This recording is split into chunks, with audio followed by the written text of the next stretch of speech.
Uh, in which scenario we should use decompositions by transactions microservice architecture pattern guidelines. Okay, and we have explained the benefit.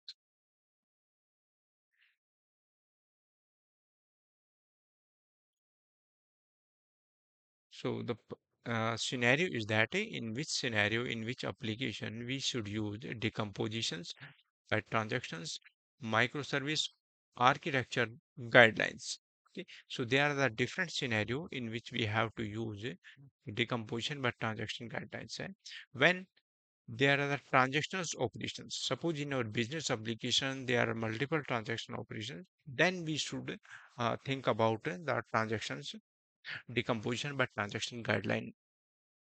When there are the frequent and complex transactions, if the transactions should be frequently have to be implement, yeah, they are complex transactions such as e-commerce applications. So in e-commerce application we continuously use the transactions, and in financial systems we also use the transactions, such as in financial system when we deposit a amount in the account, then deposition process of the amount in the account should be in transactions. Similarly, if we withdraw, then it should be transactions. Okay, transaction means either all will fail or all will successful. The operation will be in atomic state actually. Another scenario is that if there is a strict consistency requirement. If the data in the database should always be in the consistent state and there is a strict consistency requirement, then we should use the decomposition by transaction guidelines. Okay, what are the benefits?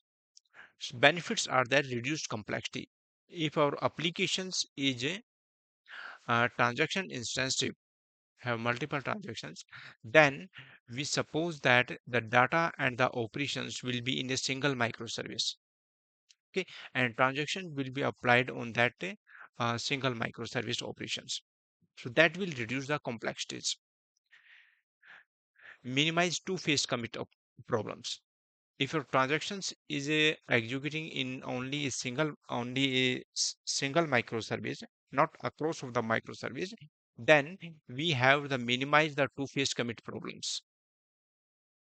Okay, reduced latency because the data and the operations on which the transaction is applied is exist on a single microservice, on the same microservice actually, not on the single, in the same microservice,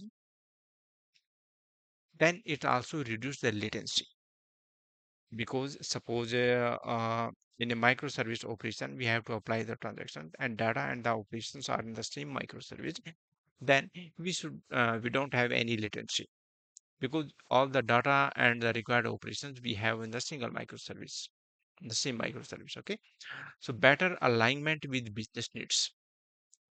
If we decompose the business problems uh, by transactions, then it is a better alignment with business needs. Suppose banks tell us that account depositions should be atomic operations, either all will fail and no will uh, all will successful, then it should be atomic transactions. So if transaction instantiation applications we have to convert in the business problems, then we can get this benefit: reduce complexity, minimize two-phase commit, reduce latency, and better alignment with business needs.